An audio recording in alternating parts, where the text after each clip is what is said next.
Dante's Boxing Nation, what's going on, guys?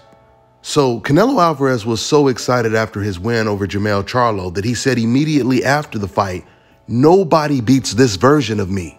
Well, apparently a lot of professional boxers are disagreeing with Canelo Alvarez's assessment, and SHAKUR Stevenson is one of them.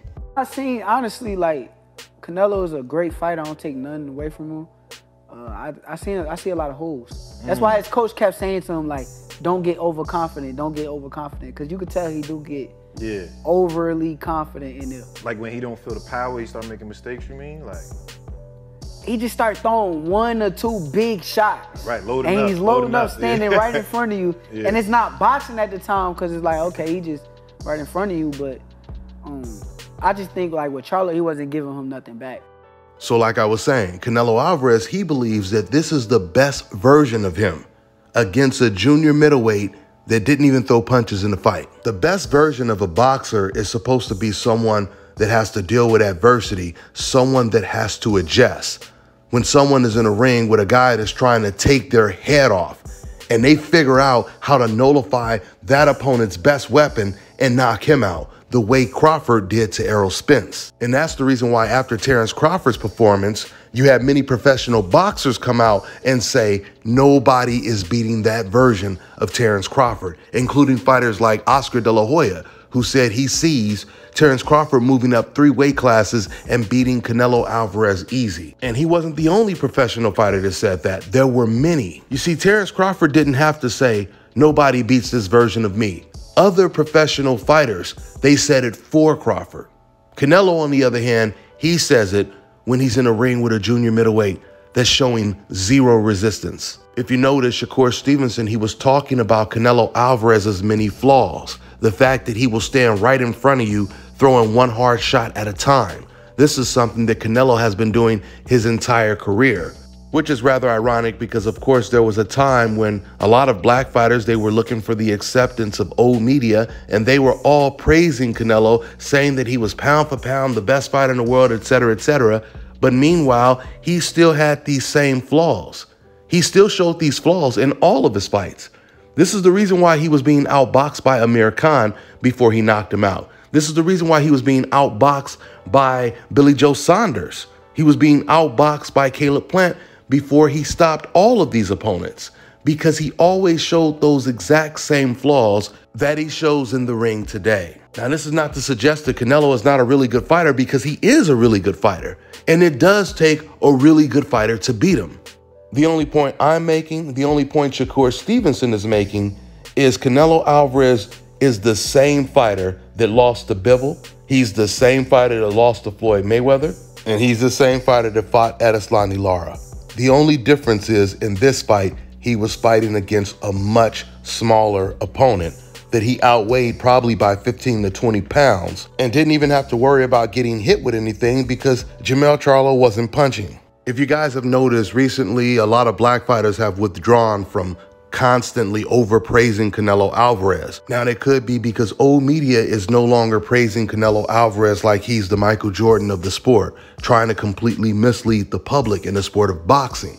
Or it could be simply that a lot of the black fighters that were repeating old media's talking points and the race fans' talking points about Canelo Alvarez, maybe they're starting to realize no matter what they say about Canelo Alvarez, Lomachenko, Tyson Fury, or whoever, no matter what they say about them, those race fans still feel the same way about the black fighters that praise them. This is why I always say it's better to speak the truth, whatever the truth is. If you really believe this guy is that good or you believe that he's overrated, it's better to speak the truth, because no matter what you say, they're always going to feel the same way about you because it's never been about boxing. In fact, I can tell you by firsthand experience, racist people, they actually respect you more when you're willing to speak the truth unapologetically than you catering to them. This is the reason why so many racist fans, they love to watch my videos and they watch every single video that I make. I don't even want these racists on my channel, but they won't stay away. I'll even see some of these guys every once in a while in my comment section. They'll post a racist comment, and then if I respond to them, they'll respond back by saying, "Hey man, I'm a big fan of your channel. I've been watching your channel for the last 6, 7 years, whatever, right?" And that right there is the power of speaking the whole truth. When these races come to my channel, it's like going to the doctor's office. Your doctor might not tell you what you want to hear, but at the end of the day, the doctor is going to tell you the truth. And you got no choice but to go see him. With that being said, once again, we're no longer hearing Devin Haney, Shakur Stevenson, or even Gervonta Tank Davis overly praise Canelo Alvarez. In fact, Shakur is even exposing some of Canelo Alvarez's holes in his game. But it's so ironic because while fighters like Shakur just start doing this, the Mexican fighters, they've been saying this about Canelo the entire time. While old media was trying to promote Canelo Alvarez as the Michael Jordan of the sport, Mexican boxers, they have always exposed the fact that Canelo Alvarez is often fighting guys much smaller than he is.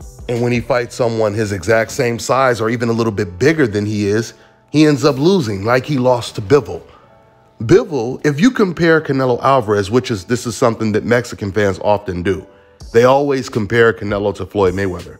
Well, if you're comparing Canelo to Floyd Mayweather, Canelo was supposed to do to Bivol the same thing that Floyd Mayweather did to Canelo. Floyd Mayweather was in the ring with a fighter that was much bigger than him, 15 to 20 pounds bigger than him, much younger than him. After Floyd had already moved up 5 weight classes, he's still fighting against a guy much bigger than him. And Floyd Mayweather put on one of his best performances while being handicapped.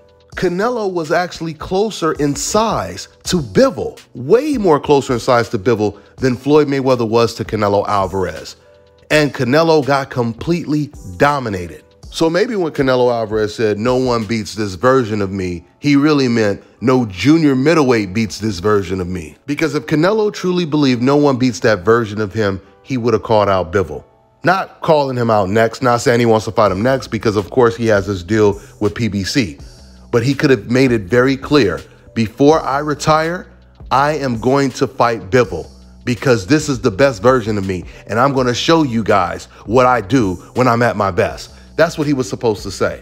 But of course, Canelo didn't say that because he does not want to fight Bivol again. Bivol wanted to come down to 168 and challenge Canelo for all of his belts. And Canelo Alvarez said that's not going to happen because he knew how embarrassing that would be if Bivol came all the way down to 168 and then took all of his titles. It would be even worse than the first loss, which showed you Canelo Alvarez, he had zero confidence that he could beat Bivol. And he knew that version of Canelo Alvarez that just beat a junior middleweight still would not beat Bivol, even if he was at 168, Canelo Alvarez's own weight class. With that being said, let me reiterate the point.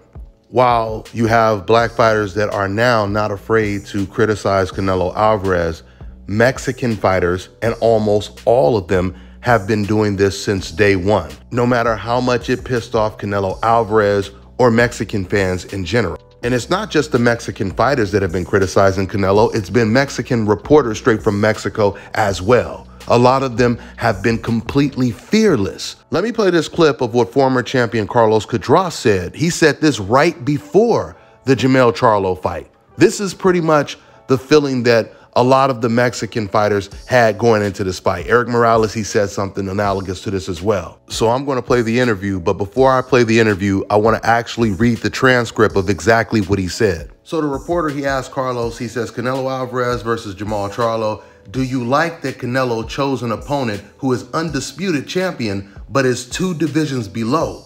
Carlos CUDRAS, he says, yes, the truth is that I don't like that. That's why I think Canelo, people haven't followed him as an idol because he always looks for a lot of advantages in his fights, right? He puts a lot of clauses. He's the man of clauses. So I feel that he should. I thought he was going to get Jermall, the big brother, right? And the reporter, he responds, yes, the 160-pound one. Carlos, he says at 160, and he's moving him up anyway, right? So I think that's what hasn't let him be the idol to all the people. He hasn't faced the best. And you see, guys, I've always told you guys, even though it's subjective, you could easily say that Jermell Charlo, that win, that's the biggest win, the best win of Canelo Alvarez's career in terms of winning with no controversy and beating a legitimate champion that was on the pound for pound list. And if Canelo's biggest win of his career is against a junior middleweight, that doesn't say a whole lot about Canelo Alvarez, because he has 60 fights and now he's what, 33, 32 years old? Now you can pick any fighter and say, oh, you know, this guy was the biggest win. But no matter who you pick, it still exposes Canelo Alvarez's resume. Once again, if you were to say Golovkin was his biggest win, that fight ended in controversy. The first two fights ended in controversy. You could say Austin Trout was his biggest win, even though once again, Austin Trout was not considered pound for pound one of the best fighters in the world.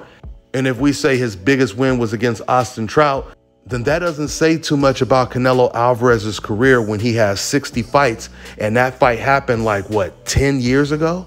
Which means he hasn't had a fight in the last 10 years to match that performance that he had against Austin Trout. And then you got to give a lot of credit to Floyd Mayweather for even making that fight happen, because it was Floyd Mayweather that told Canelo Alvarez's people, you have to fight someone before we fight so we can really promote the fight as a serious fight. If you haven't fought anyone, then it's going to take credit away from the win. So they proposed him fighting against Austin Trout. That was the only way Canelo could get the Floyd Mayweather fight. And it worked, because the way Floyd Mayweather easily dismantled Canelo Alvarez, the Austin Trout fight made the Floyd Mayweather win even bigger. And if you're going to say that was Canelo's best performance of his career, then that also takes away the ridiculous 23-year-old excuse saying that Canelo, he didn't have any experience going into the Mayweather fight. We all know what a 23-year-old Floyd Mayweather would do to a 36-year-old Canelo Alvarez, especially if Floyd Mayweather was naturally the bigger opponent, fighting against a natural welterweight in Canelo Alvarez. We've already seen a 23-year-old Devin Haney beat a 35-year-old Lomachenko, and a 23-year-old Teofimo Lopez beat a 34-year-old, or whatever he was at the time, Lomachenko. With that being said, I'm gonna go ahead and wrap this video up, and I'm gonna leave you guys with the audio clip of what Carlos CUDRAS said about Canelo Alvarez. ¿Te gusta que eligió a un rival que es campeón mundial indiscutible, pero 2 divisiones abajo? Sí, la verdad es que no me gusta eso, ¿no? Por eso yo creo que Canelo, la gente no lo ha seguido como ídolo, porque siempre busca mucha ventaja, ¿no? En sus peleas, o pone muchas cláusulas, es el hombre de las cláusulas. Entonces, yo siento que debería... Yo pensé que iba a agarrar al Yermel, al hermano grande, ¿no? Sí, al 160. Al 160, y de todos modos lo está subiendo, ¿no? Hasta 168, entonces creo que ahí, pues bueno, eso es lo que no lo ha dejado ser ídolo de toda la gente, ¿no? Que no se ha enfrentado a los mejores. Porque yo le preguntaba hace rato a Terrible Morales, en un ídolo, que Canelo en unas declaraciones dijo, a ver, es que yo ya no tengo que obedecer órdenes, organismos, y voy a pelear contra quien yo quiera, cuando yo quiera.